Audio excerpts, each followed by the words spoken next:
As we enter the final few months of the season, Maidstone United still have some work to do to ensure they retain their National League status. With the North Stand approaching its completion and the season nearing its climax, we thought it would be a good opportunity to check in with club directors Oliver Ash and Terry Casey.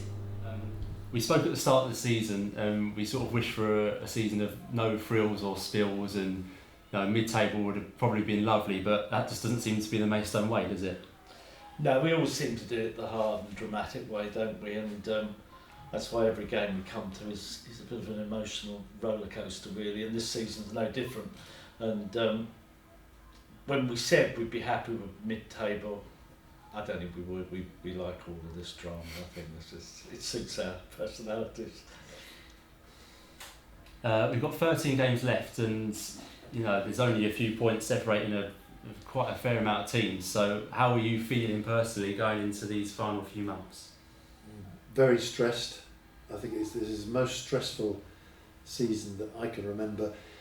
It makes me think of the game that we played years ago at Folkestone, when probably for the first time I realised what the support potential was in Maidstone, when I think we must have had 1,000 fans there, and the stress was absolutely incredible. Bill couldn't even watch the game, and that now is the sort of stress that I feel. I'm sure lots of supporters and all of the colleagues here feel virtually every game, because we've got, we still have a 50-50 chance, I think, of survival. We might even finish mid-table, but all of that, every game is intensified into that excitement, stress, and I know that sometimes I've lost my temper at games, and I think we probably all have at some stage. It's a very stressful experience, but I wouldn't change it for anything, but it's very stressful.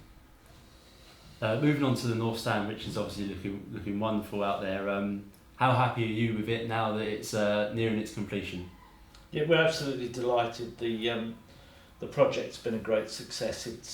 It's been the cause of our problems this season as well, because the amount of money we've had to put into that project, the North Stand, has just meant that we've had to shave on other things, and we run things properly. We try to do things properly, and if we're not just going to throw money at a playing squad rather than build on the infrastructure, and that's what we've done from day one. The North Stand will be there forever, but Carlos Kickalot may be gone next season, so we're going to do it the same way all the way through. And the stand is it's very imposing. It looks the part. It's in keeping with the rest of the stadium, and yeah, we're really delighted with it.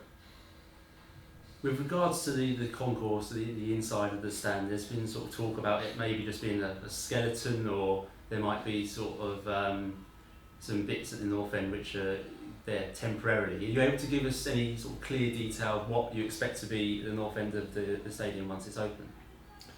Yes, the plan is, indeed, we haven't got the resources to make it as beautiful as some of the other parts of the stadium, unfortunately, but there's going to be a bar provision, probably temporary bars underneath the stand on the concourse. There'll be toilet facilities, fairly basic, and in due course over the years, hopefully that can be added to. But at the start, those facilities will be temporary or fairly mobile. We'll also have food outlets. We're not quite sure exactly what they'll be, but there'll be food outlets for home and away supporters. So there'll be all the kit there, but it will be a bit rough and ready under the stand rather than shiny and slick where people are going to be standing. Do you have a definite date which you're hoping to open for, or a specific match you're hoping to have the stand open for? Initially the target was the 18th of March, Lincoln City coming down, but they're in the trophy quarter-final on Saturday. If they win that, the trophy semi-final is on the 18th of March, so we'll have an empty Saturday, but that was the initial target. But failing that, would be the 21st home to Sutton, which would be quite a showcase event for us. So failing force majeure, we'll be there for that, but we'll confirm that probably in a few days' time, early next week. Has the development of the ground capacity ultimately limited you in terms of the playing side, not just players, but the other staff? You sort of see teams come down here and they've got staff coming out of their areas. They've got analysts, they've got physios, they've got psychologists. Has it ultimately limited you this season? It's been a major issue. There's no doubt about it. We're playing against football teams who've got 3-4 times our budget, and then we go to certain places where you find they spend a lot of money on a new forward, and you can't use the toilets. So it's still in the National League. Some of the grounds are a disgrace, and yet everything we try to do here, we try to do to the best of our ability, and it irks us really that they're putting money into their playing squad. Although having said that, we still wouldn't do that. We still got to build the infrastructure of the ground. But yeah, it's not an even playing field in the sense that other clubs will throw money into their playing squad rather than the facilities at the ground. Has the level of professionalism of some of the other clubs in this league come as a surprise to you? It's come terrific. I think it's come as a shock to all of us, to be perfectly honest. I mean, I've been to most of the away games, and the difference, even looking at those teams physically in the early part of the season when we travelled up to Barrow, which is like the end of the world, and we looked at the Southport team. I mean, they're big, experienced, quite well paid professional athletes, and I think it's taken us by surprise. And I think what we have achieved, even though we're fourth from bottom, I think what we've achieved has been remarkable on the budget we've got, on the meteoric rise through the leagues, which has just taken us by. But it's been a great shock to the system that we've had to improve ourselves. I mean, I came and watched a friendly match against Hyde the other night, and we were streets ahead of them in every department.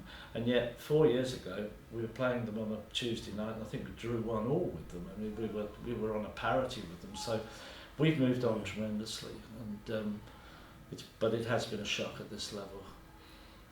As we were saying before, I think previously, it's like the old Division 4 at this level. So it's got some seriously big clubs, and the business models are not like our business model. They do have plenty of chairman owners who are throwing money like confetti, and good for them while it lasts, but that's not our way of doing things. So next season, as we've said, we'll try and make sure we can build the budget up with money that we can afford to.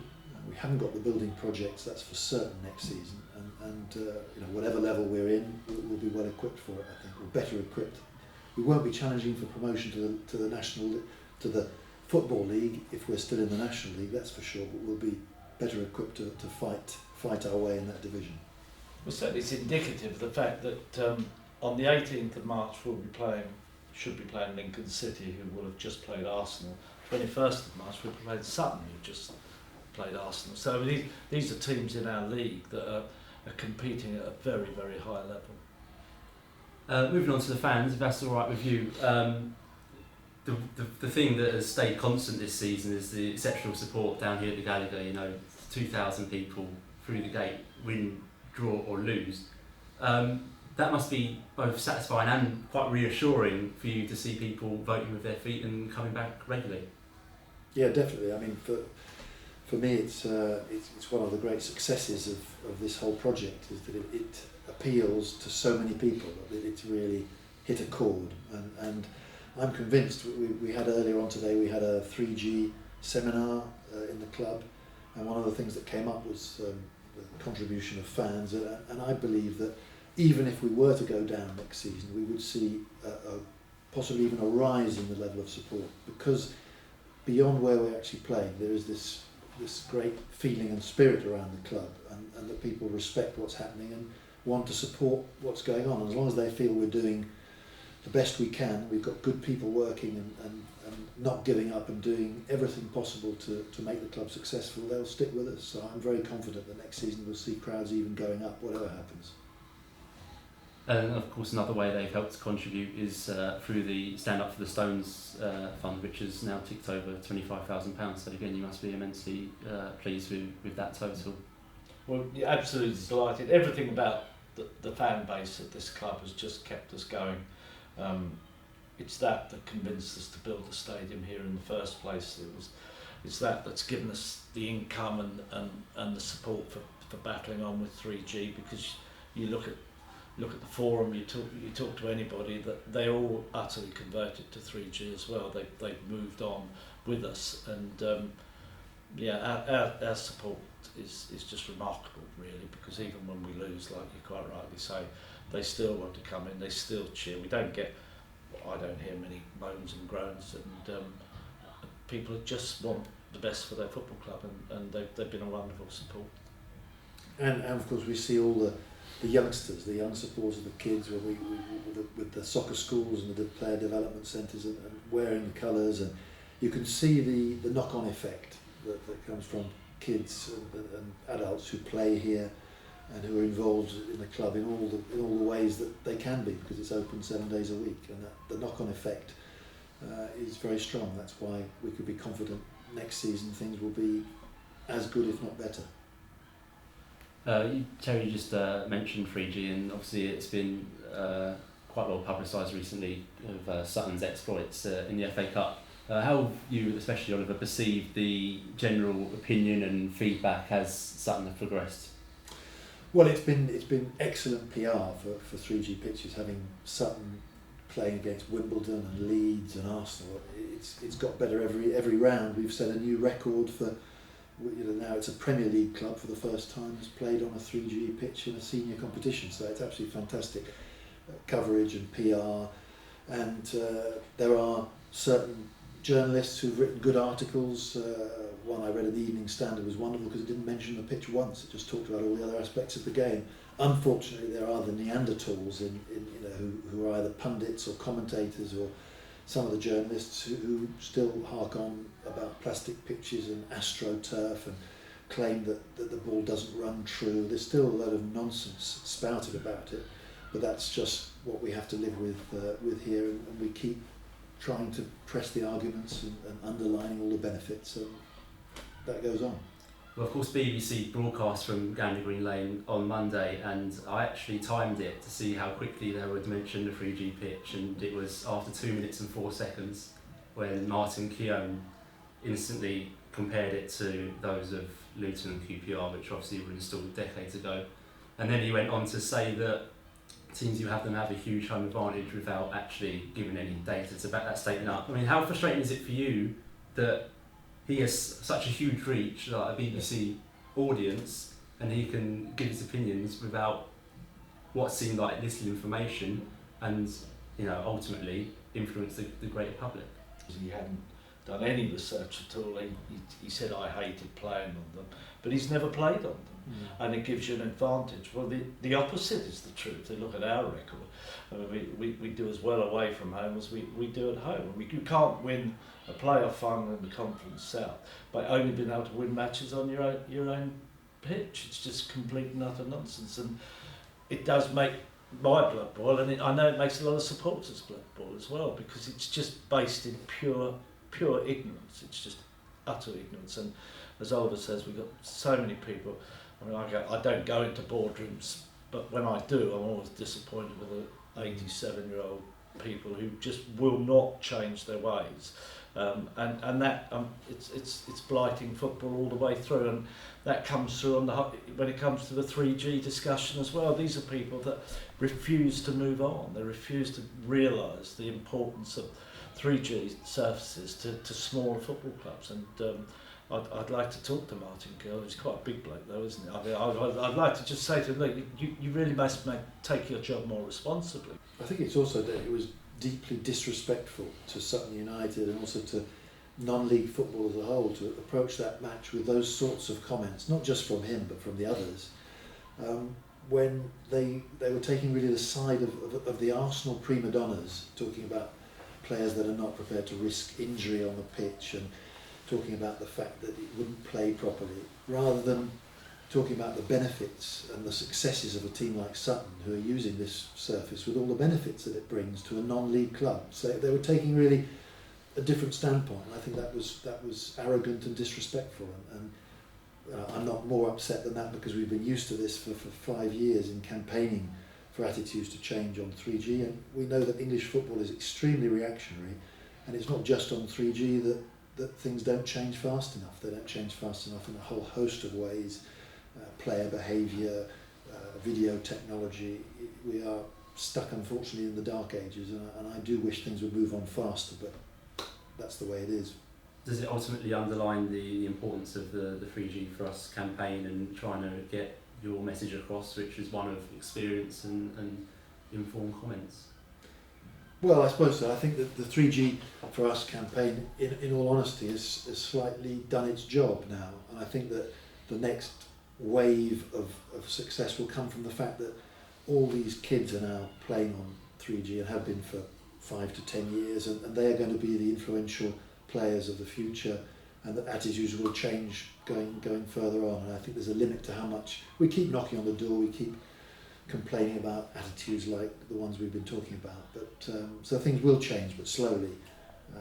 So we're not that. It's frustrating, but there's only so much you can do. Things will change. It just takes time. Moving on to look at the future. Does the current place in the table make it difficult for you to plan next season, or is it a case of, it is what it is, and we're going to make a plan, and if we have to change it, then we've done that before and we'll do it again? Well, we're making plans by just confirming Jay remains with us for the rest of this season and for next season. That's one of the major steps forward, to say that we are planning ahead. We're planning ahead by saying we're going to go full time. Doesn't matter what league we're going to be in, we'll be full time. And so, yeah, we are thinking ahead, and it's very difficult in this position, because I think one half of us thinks we may well get relegated. But the other half, it's talking about me really, one half of me desperate to stay up, and the other half thinks, well, if we get relegated, it won't be the end of the world. It'll be a knock to our pride, but the fact is, if we went to the Conference South, I think Oliver's right. I think our crowds would still probably increase if we win more matches in a better stadium with better viewing from the North Stand. So.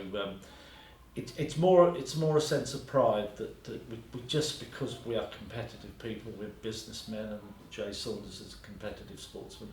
Nobody really wants to be in that situation, so we're going to be battling, as you've seen from the pitch, the players we've signed on. We're desperate to stay in this league. And whatever happens next season, we'll be in a league that we've already played in, and we have that experience now of knowing what it's like, and we won't have the projects we had this season. I mean, if you just recall, as soon as the season ended, we had this big problem with the pitch. We suddenly had this panic that occupied everybody for 2 or 3 weeks to think, what do we do to get the pitch sorted out? We then spent 2 months digging up the pitch. We lost revenues on the pitch. We had a disruption everywhere. All this, at the same time, we were planning the new stand development, and it's really taken a huge amount of time, as much as anything else. So whatever happens next season, we will have a bit more experience, we'll have a bit more time, we'll be concentrating on more on the playing side, and just strengthening the club in every way without these distractions that we've had this season. So we should hopefully be in a good position. You obviously just mentioned, Terry, the looking at going full time, so that would be even with relegation that we would look to do that? Yeah, we'll... even if we go to the Kent League, we'll have the best stand in the Kent League, and we'll be the only full-time team in the Kent League. So. You able to give us details on what full-time would entail? Or? No, not quite sure yet. We've got some of the players want to do daytime training, 3 or 4 days daytime. Some want to do the late afternoon, which is favoured by a number of clubs like Dover, who train from 3 or 4 o'clock in the afternoon through till early evening. But clearly what we're doing now isn't compatible with professional athletes, really, because you've got people like Yemi driving up from Southampton. He won't get home till gone 11 o'clock when he finishes training, so that's clearly that's no good for the future. And we will have funds next year, because we're not going to spend £1 million developing the ground, so we're going to have funds, and we're going to make sure that we compete at whatever league we're in.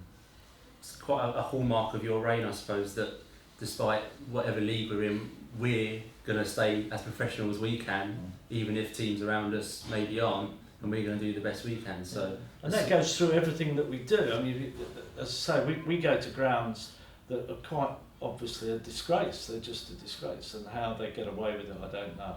And yet we look after visiting directors, we look after visiting players, we look after the referees, we make sure everybody has a good experience.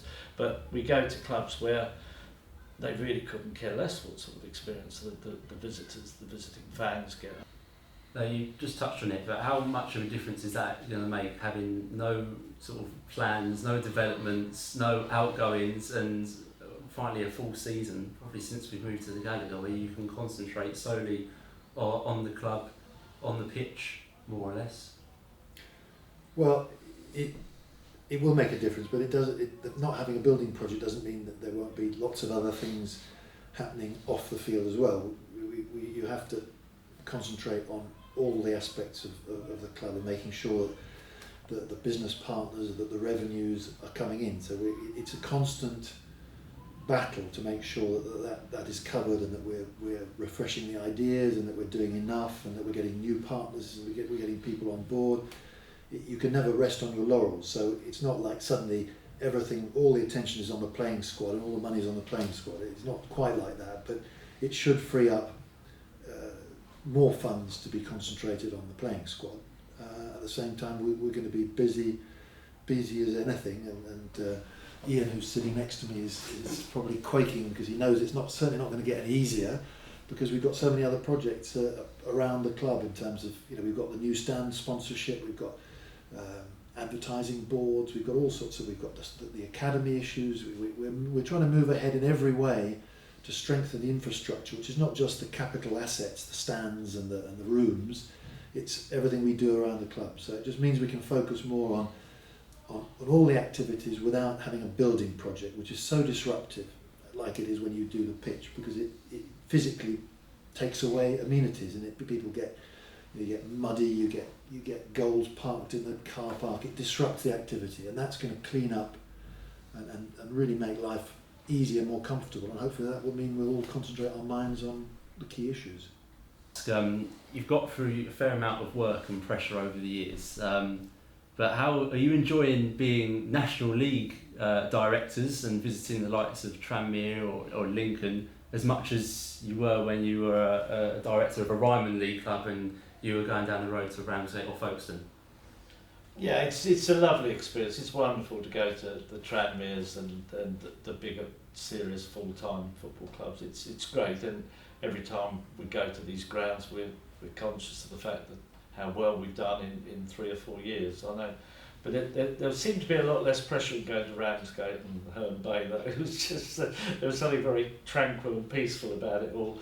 But that was never going to be the case for Maidstone United. The Maidstone United are a National League team at the very, very least.